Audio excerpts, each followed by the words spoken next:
दिसंबर का महीना। आज बाकी दिनों से ठंड ज्यादा थी। ठंडी हवाएं चल रही थी। मगन अपनी चाइनीज की लारी के पास बैठा था। क्योंकि आज ठंड की वजह से ग्राहकी थोड़ी कम थी, तभी एक आवाज आती है और आवाज में ठंड की थरथराहट साफ महसूस हो रही थी। भैया 2 चाइनीज मंचूरियन पार्सल कर दो ना जरा, और थोड़ा तीखा बनाना। ये आवाज कार्तिक की थी। कार्तिक एक साधारण सा दिखने वाला 30 साल का नौजवान लड़का था। वो एक कंपनी में काम करता था।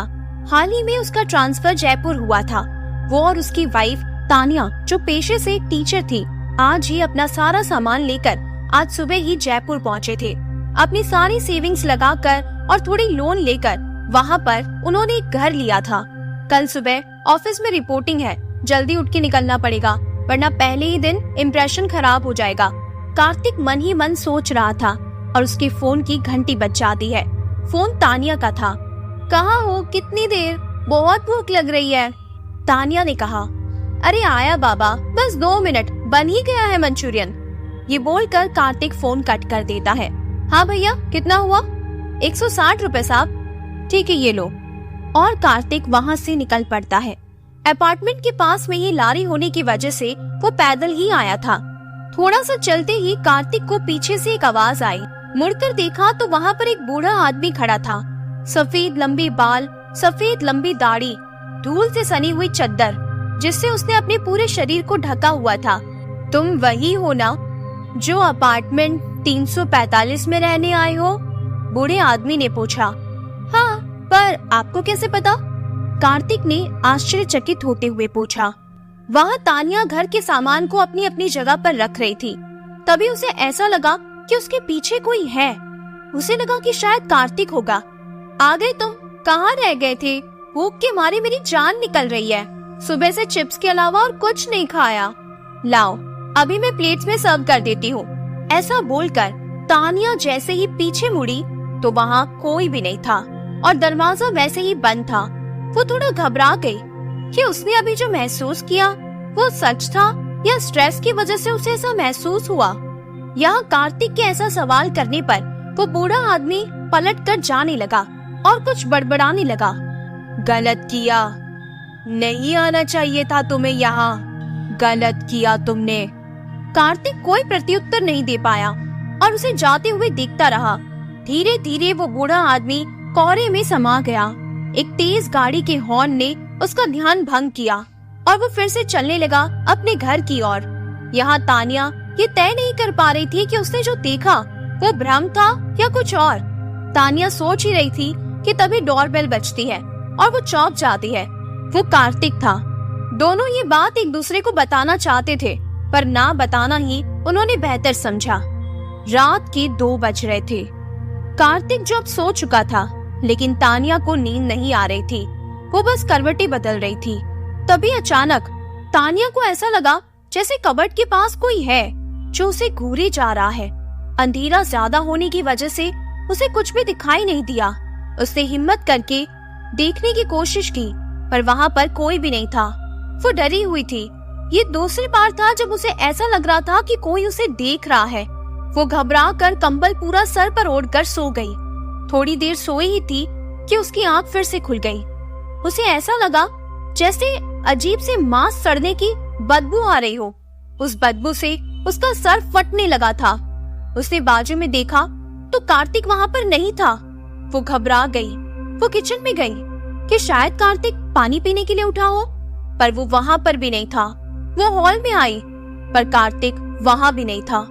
उसे महसूस हुआ कि इस रूम में ठंड कुछ ज्यादा ही है।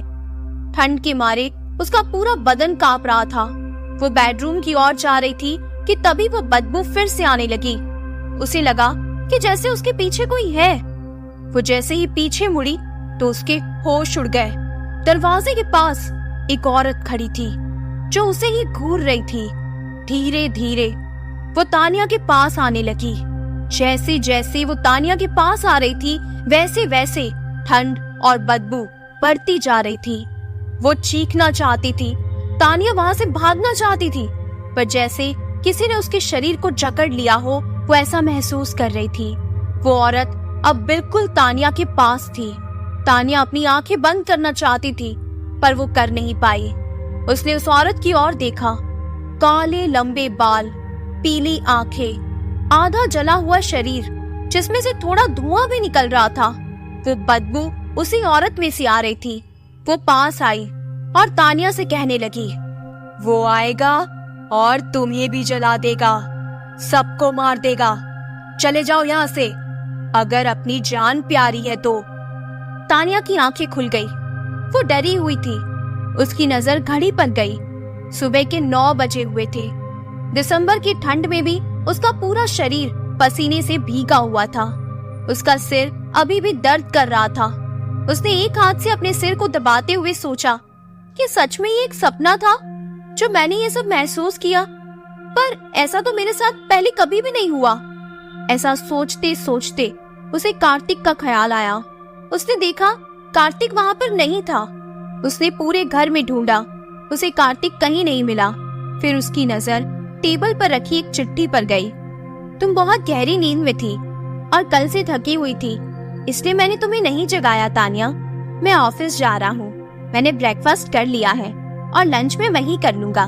तुम अपना ख्याल रखना, कार्तिक। फिर तानिया घर के कामों में व्यस्त हो गई। काम करते करते उसे एक ही ख्याल आ रहा था कि कल उसने जो कुछ भी महसूस किया वो सच में एक सपना था या फिर कुछ और। दोपहर के 1 बजे कार्तिक ने तानिया को मैसेज किया, आज मैं 7 बजे आ जाऊंगा, डिनर मत बनाना, हम बाहर खा लेंगे। रात के 11 बजे दोनों डिनर करके घर पहुंचे। दरवाजा खोलते ही तानिया को फिर से वो जलने की बदबू आने लगी। उसने कार्तिक की ओर देखा और कहा, कार्तिक, क्या तुम्हें कुछ जलने की बदबू आ रही है? नहीं तो क्यों? कार्तिक ने पूछा। नहीं, कुछ नहीं। ये कहकर तानिया ने दरवाजा बंद कर दिया। रात के 2 बजे फिर से जलने की बदबू की वजह से तानिया की आंख खुल गई। फिर से उसे वही सब कुछ महसूस हुआ। अब तो जैसे ये रोज की बात हो गई थी। तानिया बेचैन सी रहने लगी थी। रविवार की सुबह 9:30 बजे कार्तिक सोफे पर बैठा था। एक हाथ में न्यूज़पेपर और दूसरे हाथ में कॉफी का मग। कार्तिक की नजर सोच में डूबी हुई तानिया पर जा रुकी। क्या हुआ तानिया? काफी दिनों से देख रहा हूँ, तुम कुछ बेचैन से दिख रही हो।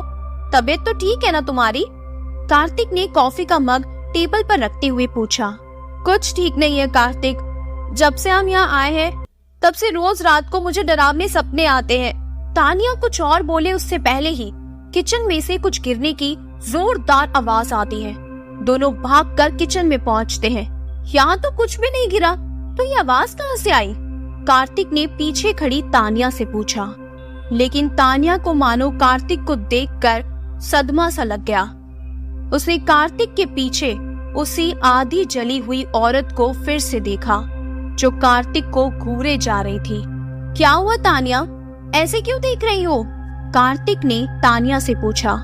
तानिया ने डरते हुए उस औरत की ओर उंगली दिखाते हुए कहा, कार्तिक, वो और उसकी आंखों के सामने अंधेरा छा गया और वो बेहोश होकर गिर पड़ी। कहानी को आगे बढ़ाने से पहले मेरी एक छोटी सी रिक्वेस्ट है, अगर आपको मेरी कहानियां पसंद आती हैं तो मेरे चैनल को जरूर सब्सक्राइब कीजिए। आपका एक सब्सक्राइब मुझे बहुत ज्यादा सपोर्ट करेगा। चलिए अब हमारी कहानी को आगे बढ़ाते हैं। तानिया, तानिया! कार्तिक तानिया के मुंह पर पानी छिड़कते हुए उसे उठाने की कोशिश कर रहा था। तानिया अब धीरे धीरे होश में आ रही थी। थैंक गॉड तुम्हें होश आ गया, मैं कितना डर गया था पता है तुम्हें? कार्तिक ने तानिया को देखते हुए कहा। तुम किसकी ओर इशारा कर रही थी?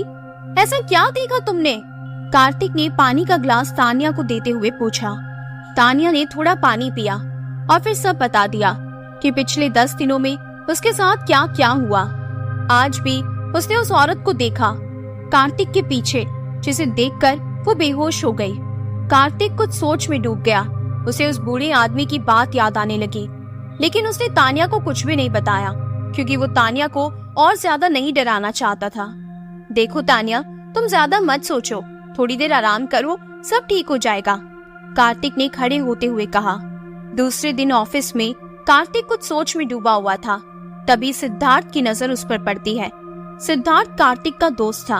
वैसे तो कार्तिक को कंपनी ज्वाइन किए हुए कुछ ही दिन हुए थे, लेकिन उसके फ्रेंडली बिहेवियर की वजह से उसने बहुत सारे दोस्त बना लिए थे और उनमें से एक था सिद्धार्थ। सिद्धार्थ और कार्तिक लंच साथ में ही करते थे, इसलिए वो उसे बुलाने आया था।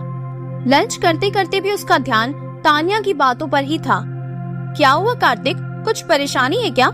सिद्धार्थ ने पूछा। नहीं तो, क्यों, क्या हुआ? मैं कब से बोल रहा हूँ पर तुम कुछ ध्यान ही नहीं दे रहे। सुबह से कुछ परेशान से लग रहे हो। कुछ तो बात है कार्तिक, अब बता भी दो, शायद मैं कुछ काम आ सकूं। सिद्धार्थ ने पानी का ग्लास भरते हुए कहा। अरे यार, वो कल तानिया अचानक बेहोश हो गई और जब होश में आई तो उसने कहा कि। कार्तिक ने सारी बात सिद्धार्थ को बता दी। ये सब वहम है और कुछ भी नहीं, तुम ज्यादा मत सोचो। देखो, तुम लोग अभी अभी यहाँ आए हो, नया शहर है, नए लोग हैं, स्ट्रेस और थकावट की वजह से उसे ऐसा आभास हो गया होगा। थोड़ा टाइम दो, सब ठीक हो जाएगा। और रही बात उस बूढ़े आदमी की, तो हो सकता है कि वो मजाक कर रहा हो। सिद्धार्थ ने शांति से कार्तिक को समझाया। जवाब में कार्तिक ने हाँ में सर हिला दिया। वो अभी भी सिद्धार्थ की बातों से पूरी तरह से सहमत नहीं था और ये बात सिद्धार्थ भी जान चुका था। सुनो, मेरा एक दोस्त है, वो साइकोथेरेपिस्ट है। सिद्धार्थ ने हाथ पोंछते हुए कहा। तो तुम ये कहना चाहते हो कि तानिया पागल है? कार्तिक ने चिढ़ते हुए कहा। अरे यार, ऐसा नहीं है। ऐसा नहीं होता कि जो पागल हो वही साइकोथेरेपिस्ट के पास जाते हैं। ऐसे भी लोग होते हैं जो स्ट्रेस में हो, डिप्रेशन में हो या रातों को नींद ना आती हो। तुम उनसे मिल तो लो, मैं उनसे बात कर लूंगा। सिद्धार्थ ने कार्तिक के कंधे पर हाथ रखते हुए कहा। अच्छा, मैं तानिया को लेकर वहाँ हो आऊंगा। थैंक यू मेरी हेल्प करने के लिए, कार्तिक ने कहा। यहाँ कार्तिक ने जब सारी बात तानिया को बताई। व्हाट नॉनसेंस, मैं कोई साइकोथेरेपिस्ट के पास नहीं आने वाली। तुम्हें ऐसा लगता है कि मुझे पागलपन के दौरे पड़ते हैं? मैं कहीं नहीं आने वाली कार्तिक, तानिया ने गुस्से में कहा। कार्तिक ने तानिया को समझाते हुए कहा। देखो तानिया, मैं ये नहीं कह रहा कि तुम्हें पागलपन के दौरे पड़ते हैं, लेकिन जो तुम्हारे साथ हो रहा है हम उसे इग्नोर भी तो नहीं कर सकते ना। मैं आज पूरा दिन तुम्हारे लिए चिंतित था, बस तुम्हारे बारे में सोच रहा था। खुद के लिए ना सही, मेरे लिए चल जाओ, सिर्फ एक बार। अगर तुम्हें ठीक ना लगे तो हम दोबारा नहीं जाएंगे। तानिया ने कार्तिक की ओर देखा। उसके चेहरे पर उसके लिए चिंता साफ दिखाई दे रही थी। तानिया ने हाँ में सिर हिला दिया। अच्छा ठीक है, तो कल 6 बजे की अपॉइंटमेंट है, ये कहकर कार्तिक वहाँ से चला गया। दूसरे दिन शाम के 6 बजे कार्तिक ने कैब बुक करवाई थी। कार अपनी तेजी से आगे बढ़ रही थी। कार्तिक अपने फोन में बिजी था। तानिया ने अपने साइड के विंड स्क्रीन नीचे की। दिसंबर की ठंडी प्राकृतिक हवा का झोंका मानो तानिया के गालों को सहला रहे थे। थोड़ी देर के लिए तानिया सब कुछ भूल गई थी। उसने विंड स्क्रीन पूरी खोल दी और अपना चेहरा बाहर निकाल दिया। उसके खुले बाल मानो समुद्र की लहर की तरह लहरा रहे थे। तभी अचानक उसके चेहरे से छूकर कुछ गुजरा, कुछ रेशम के कपड़े जैसा, और उसमें बसी सड़े हुए मांस की बदबू। तानिया ने चौंक कर चारों ओर देखा, पर वहाँ पर कुछ भी नहीं था। उसने अपना चेहरा अंदर किया और विंड स्क्रीन बंद कर दी, लेकिन वो गंध अभी भी उसे आ रही थी। कार्तिक अभी भी अपने फोन में बिजी था। वो कुछ बताए उससे पहले ही अचानक गाड़ी रुक गई। सर, हम पहुंच गए, ड्राइवर पीछे देखते हुए बोला। एक बड़ा कमरा जिसके बीच में एक बड़ा मुलायम सोफा, उसके ठीक सामने एक बड़ी सी चेयर, बीच में एक बड़ा कांच का टेबल जिस पर कुछ किताबें और लिखने के लिए डायरी और पेन थी। कमरे की दीवार पर पॉजिटिव थॉट्स वाली पेंटिंग्स थी। हेलो डॉक्टर, मैं कार्तिक, सिद्धार्थ का दोस्त। कार्तिक ने अपना हाथ आगे करते हुए कहा। हेलो, मैं आपका ही वेट कर रहा था। सिद्धार्थ ने मुझे आपकी प्रॉब्लम्स के बारे में बताया था, डॉक्टर ने हाथ मिलाते हुए कहा। दोनों सोफे पर बैठ गए और डॉक्टर भी अपनी डायरी और पेन लेकर सामने वाली चेयर पर बैठ गया। हाँ तो तानिया, मुझे शुरू से बताओ, कब से ये हो रहा है, क्या हो रहा है और कब हो रहा है? डॉक्टर ने अपनी डायरी खोलते हुए कहा। तानिया ने सारी बात विस्तार से डॉक्टर को बता दी। देखो तानिया, इसमें डरने वाली कोई बात नहीं है, ये सब तुम्हारा वहम है। भूतों जैसा इस दुनिया में कुछ भी नहीं होता। तानिया, हमारा दिमाग एक मेमोरी चिप जैसा होता है जो देखी हुई सारी बातों को स्टोर करता है। तुमने जो कुछ भी महसूस किया वो बस तुम्हारे दिमाग का छलावा है और कुछ भी नहीं। कभी कभी हम जो देखते हैं वो पूरा दिन सोचते रहते हैं, वही हमें रात को सपने में नजर भी आता है। कभी कभी तो दिन में भी दिखाई देता है, जैसे तुम्हें वो लेडी दिखाई दी कार्तिक के पास। ये सब होता है स्ट्रेस, डिप्रेशन और अकेलेपन की वजह से। कोई हॉरर फिल्म देख ली हो या नॉवेल पढ़ ली हो और फिर उसके बारे में तुम सोचने लगी हो, ये भी पॉसिबल हो सकता है। ऐसी कंडीशन में छोटी सी आवाज से भी इंसान डर जाता है। तुम्हें इनसे बाहर आना होगा तानिया। पॉजिटिविटी लाओ, अच्छा सोचोगी तो सब अच्छा होगा। तो अब आगे क्या करना है डॉक्टर? कार्तिक ने पूछा।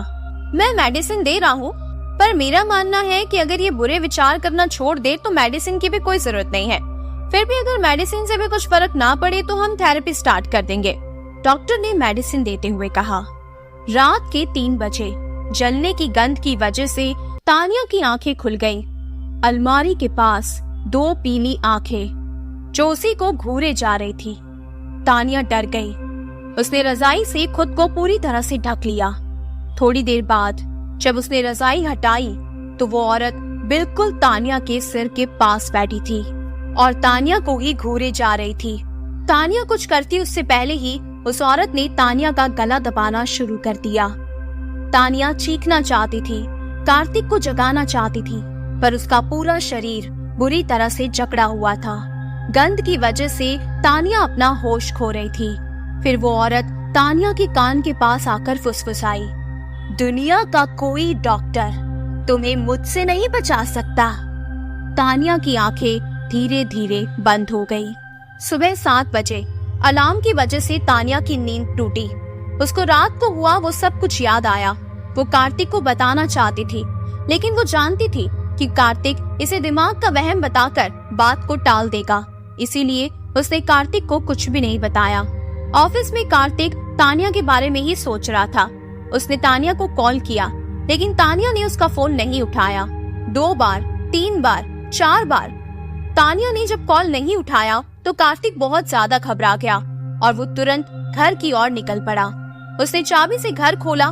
घर में दाखिल होते ही उसकी नजर तानिया पर पड़ी और वो स्तब्ध रह गया।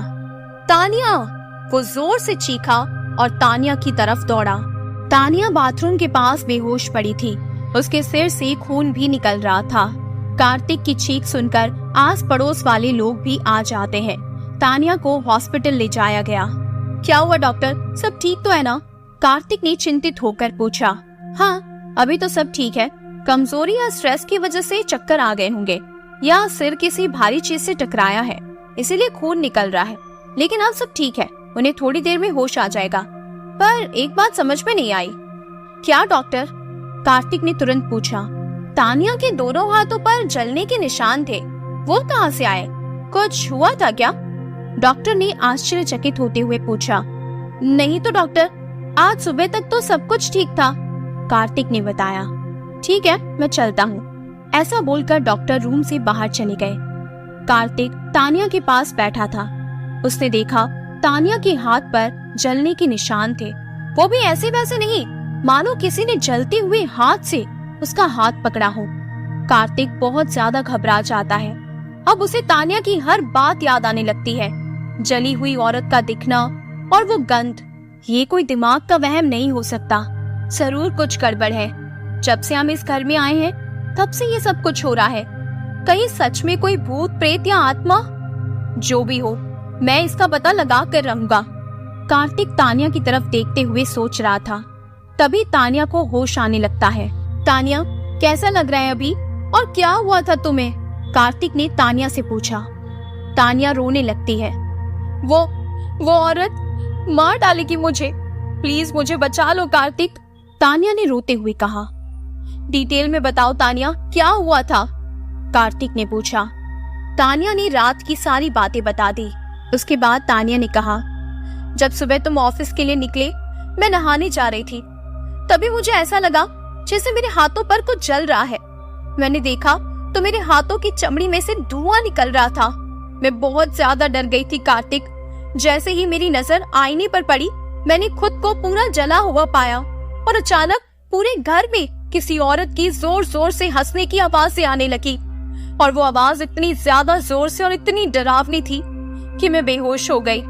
सब ठीक हो जाएगा तानिया, डोंट वरी, कार्तिक ने तानिया से कहा। दोनों वापस घर आ गए। तानिया आराम कर रही थी कि तभी घर की डोरबेल बजी। कार्तिक ने दरवाजा खोला। अरे गीता जी, आइए आइए, कार्तिक ने अंदर आने का इशारा करते हुए कहा। गीता जी तानिया और कार्तिक की पड़ोसन थी, जो फ्लैट नंबर 346 में रहती थी। कैसी है तानिया की तबीयत? गीता जी ने पूछा। ठीक है, अभी तो वो आराम कर रही है। चलो तो मैं बाद में आती हूँ। ऐसा बोलकर गीता जी जाने लगती है। रुकिए ना, मुझे आपसे कुछ बात करनी है, प्लीज जरा बैठिए, कार्तिक ने उन्हें रोकते हुए कहा। बोलो कार्तिक, क्या बात है? गीता जी ने बैठते हुए कहा। इस घर में कुछ हुआ था क्या? कार्तिक ने पूछा। मतलब? मैं कुछ समझी नहीं। जब से हम यहाँ आए हैं तब से तानिया को एक औरत दिखाई देती है, आधी जली हुई। पहले मुझे लगा कि ये सब उसका वहम है, पर अब लगता है कि शायद तानिया सच बोल रही है, कार्तिक ने कहा। ये सब सुनकर गीता जी के मुंह से एक ही शब्द निकला, मेघा। मेघा? कौन मेघा? कार्तिक ने आश्चर्यचकित होते हुए पूछा। 10 साल पहले यहाँ एक पति पत्नी रहते थे, मेघा और किशोर। बहुत खुश थे वो, नए नए यहाँ आए थे। मेघा ने मानो इस घर को स्वर्ग बना दिया था। उसकी एक बेटी थी, सोना। सब कुछ ठीक चल रहा था, तभी सोना की तबीयत बिगड़ने लगी और पता चला कि उसे कैंसर हो गया है। उसके इलाज के लिए उन लोगों ने अपने गहने, अपनी गाड़ी, यहाँ तक कि अपना घर भी गिरवी रख दिया था। लेकिन एक दिन सुबह पता चला कि सोना इस दुनिया में नहीं रही। मेघा और किशोर पर तो मानो दुखों का पहाड़ टूट पड़ा। किस्मत ने मानो उन लोगों की पूरी जिंदगी की खुशी छीन ली थी। मेघा अपनी बेटी के गम में पागल सी हो गई थी और किशोर को भी दारू की लत लग गई थी। एक दिन अचानक उनके घर से मेघा की चीखने चिल्लाने की आवाजें आने लगी। सब लोग इकट्ठा हो गए। दरवाजा अंदर से बंद था। हमने दरवाजा तोड़ा तो मेघा जल रही थी। शायद बेटी के गम में उसने खुद को आग लगा ली थी। हमने किसी तरह आग तो बुझा दी, पर तब तक मेघा आधी जल चुकी थी और उसके शरीर में से धुआं निकल रहा था। हम लोग उसे हॉस्पिटल ले जाए, उससे पहले ही उसने दम तोड़ दिया। और किशोर, वो कहाँ है? कार्तिक ने तुरंत पूछा। वो तो उस रात से लापता है। मेघा के अंतिम संस्कार में भी वो नहीं आया। पुलिस ने उसे बहुत ढूंढा, पर वो कहीं नहीं मिला। उसके बाद? कार्तिक ने पूछा। फिर ये घर मिस्टर एंड मिसेस खन्ना ने खरीद लिया, पर रोज के झगड़े की वजह से उस औरत ने जहर पीकर आत्महत्या कर ली और वो आदमी फिर अमेरिका चला गया और फिर तुम लोगों ने ये फ्लैट उनसे खरीद लिया। मुझे तो पता ही नहीं चल रहा कि अब मैं क्या करूं। हम इस घर को छोड़ भी नहीं सकते क्योंकि लाखों का लोन लेकर हमने ये घर लिया है, कार्तिक ने हताश होकर कहा। तुम एक काम क्यों नहीं करते बेटा? तानिया को थोड़े दिन उसकी माँ के पास भेज दो, जिससे उसका मूड भी अच्छा हो जाएगा। तब तक हम सोचते हैं कि आगे क्या करना है। वैसे भी वो औरत सिर्फ तानिया को ही दिखाई देती है, गीता जी ने कहा। हाँ, ये ठीक रहेगा। मैं आज ही उसे बात करके भेज देता हूँ। जैसे तैसे करके कार्तिक ने तानिया को मना ही लिया और तानिया को 1 हफ्ते के लिए उसकी माँ के घर भेज दिया। कार्तिक ने ये सारी बात सिद्धार्थ को बताई। सिद्धार्थ ने हंसते हुए कहा, चलो मैं आज रात तुम्हारे घर ही रुकता हूँ और देखता हूँ कि आखिर वो कौन सी औरत है जो तुम्हें तंग करती है। कार्तिक ने भी हाँ में सर हिला दिया। तो ये है फ्लैट नंबर 345, सिद्धार्थ ने घर के अंदर आते हुए कहा।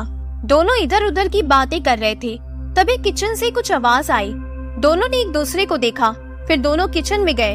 वहाँ पर कोई भी नहीं था। चूहा होगा शायद। तुम ज्यादा सोचो मत, चलो सो जाते हैं, बहुत नींद आ रही है, सिद्धार्थ ने किचन से बाहर जाते हुए कहा। रात के 2 बजे कार्तिक को कुछ आवाज सुनाई देती है। वो उठ के बाहर हॉल में जाता है। वहाँ डाइनिंग टेबल पर सिद्धार्थ बैठा था। सिद्धार्थ, सिद्धार्थ, इतनी रात को क्या खा रहे हो? कार्तिक ने सिद्धार्थ से पूछा। कोई जवाब नहीं मिलने पर वो उसके पास गया और देखते ही 2 कदम पीछे चला गया। सिद्धार्थ के एक हाथ में कांच का टुकड़ा और दूसरे हाथ में चाकू था। वो कांच खा रहा था और चाकू से अपने हाथों को चीर रहा था और वही खून मानो आम चूस रहा हो वैसे अपने हाथ को चूस रहा था। कार्तिक का तो दिमाग ही काम करना बंद कर चुका था। उसे समझ नहीं आ रहा था कि आखिर वो करे तो करे क्या। तभी एक ठंडी हवा के झोंके ने उसे हिला कर रख दिया। उसने पीछे देखा तो वहाँ कोई नहीं था। वो डर गया। जैसे ही उसकी नजर सिद्धार्थ पर पड़ी तो वो हैरान रह गया। वो डर के मारे कांपने लगा। वो औरत सिद्धार्थ के कंधों पर बैठी थी। उसकी पीली पीली आंखें गुस्से से सिद्धार्थ को ही देख रही थी। वो गंध उसे भी आ रही थी जिसकी बात तानिया रोज करती थी। कार्तिक ने अपनी आंखें बंद कर ली। थोड़ी देर बाद जब उसने अपनी आंखें खोली तो सिद्धार्थ जमीन पर पड़ा था। उसके मुंह और हाथों से खून निकल रहा था। कार्तिक ने जल्दी से एम्बुलेंस को कॉल किया। डॉक्टर भी देखकर हैरान थे और थोड़ी देर बाद डॉक्टर ने सिद्धार्थ को मृत घोषित कर दिया। कार्तिक की खबर सुनकर अपने माथे पर हाथ रखकर नीचे बैठ गया और जोर जोर से रोने लगा। उसने अपने सबसे खास दोस्त को खो दिया था। जैसे ही सिद्धार्थ के बारे में तानिया को पता चला, वो तुरंत कार्तिक के पास आ गई। दूसरे दिन सुबह गीता जी उन लोगों के घर पर आई। आइए गीता जी, तानिया ने अंदर आने का इशारा करते हुए कहा। कार्तिक के दोस्त के साथ जो हुआ वो देखते हुए मुझे ऐसा लग रहा है कि तुम लोगों को कहीं और चले जाना चाहिए। गीता जी ने तानिया को कहा। हम ऐसे नहीं जा सकते गीता जी, हमने बहुत बड़ी रकम का लोन ले रखा है। कार्तिक बेडरूम से बाहर आते हुए कहता है। पता नहीं ये सब कुछ कब तक चलेगा, तानिया ने मायूस होते हुए कहा। सुनो, मेरे ध्यान में एक तांत्रिक बाबा है। काला जादू, भूत प्रेत, आत्माओं को वश में करना, ये सब उनके बाएं हाथ का खेल है। तुम एक बार उनसे मिल लो, शायद वो तुम्हारी कोई मदद कर सके। यहीं पास में ही उनका घर है। गीता जी ने कहा। ठीक है, आज शाम को ही हम दोनों वहाँ जाकर आएंगे, कार्तिक ने तुरंत कहा। शाम को वो दोनों तांत्रिक बाबा के घर पहुँचे। एक छोटा सा घर, एक रूम और किचन, एक काली माता की मूर्ति जिसके पास धूप जल रही थी, जिसका धुआं पूरे घर में फैला हुआ था। उस धुएं को चीरते हुए एक आदमी बाहर आया। किसको मिलना है? आदमी ने पूछा। जी, वो हमें तांत्रिक बाबा से मिलना है, कार्तिक ने कहा। जी कहिए, मैं ही हूँ वो बाबा। दोनों थोड़ा चौंक गए। हर तांत्रिक बाबा काले कुर्ते में, गले में मालाएं और हाथ में ढेर सारी अंगूठियां नहीं पहनता मिस्टर, तांत्रिक बाबा ने हंसते हुए कहा। फिर दोनों ने वक्त ना गवाते हुए सारी बातें तांत्रिक बाबा को बता दी। बाबा कुछ सोचने लगे। थोड़ी देर सोचने के बाद वो कहने लगे। कल अमावस है, कल उसकी ताकत दोगुनी हो जाएगी। हो सकता है कि वो तुम लोगों पर हमला कर दे। हमें जो करना है कल ही करना पड़ेगा। हमें आपके घर में उसकी मुक्ति के लिए यज्ञ करना पड़ेगा, वो भी रात को। कल रात को 11 बजे मैं आ जाऊंगा। तांत्रिक बाबा ने 4 नींबू लिए, उस पर कंकु लगा हुआ था। उन्होंने कुछ मंत्र फूंका और वो नींबू कार्तिक को दे दिए और कहा, इन नींबुओं को चारों दिशाओं में रख देना और एक बार रखने के बाद इसे वहाँ से हटाना नहीं। कार्तिक ने हाँ में सिर हिला दिया और वो दोनों वहाँ से चले गए। घर पहुँचते ही उन्होंने देखा कि गीता जी के घर के बाहर भीड़ जमी थी। दोनों वहाँ पहुँचे और देखते ही स्तब्ध हो गए। गीता जी की लाश पंखे से लटकी हुई थी। उनके शरीर पर कुछ कुछ जगह जलने के निशान थे। पुलिस लाश को नीचे उतारने की कोशिश कर रही थी और उनका पति रोए जा रहा था। दोनों ये देखकर हैरान रह गए थे। उन्हें यकीन हो गया था कि तांत्रिक बाबा की बात गीता जी ने ही उन्हें बताई थी और उसी का बदला लिया है मेघा ने। दोनों को अपने घर पर जाने से बहुत डर लग रहा था। अभी तो आज की रात और कल का पूरा दिन उन लोगों को उस घर में बिताना था। कार्तिक ने चारों दिशाओं में नींबू रख दिए। पूरी रात और दूसरे दिन भी कुछ नहीं हुआ, शायद नींबुओं की वजह से। रात 11 बजे तांत्रिक बाबा आ गए। रूम के सारे फर्नीचर हटा दिए गए।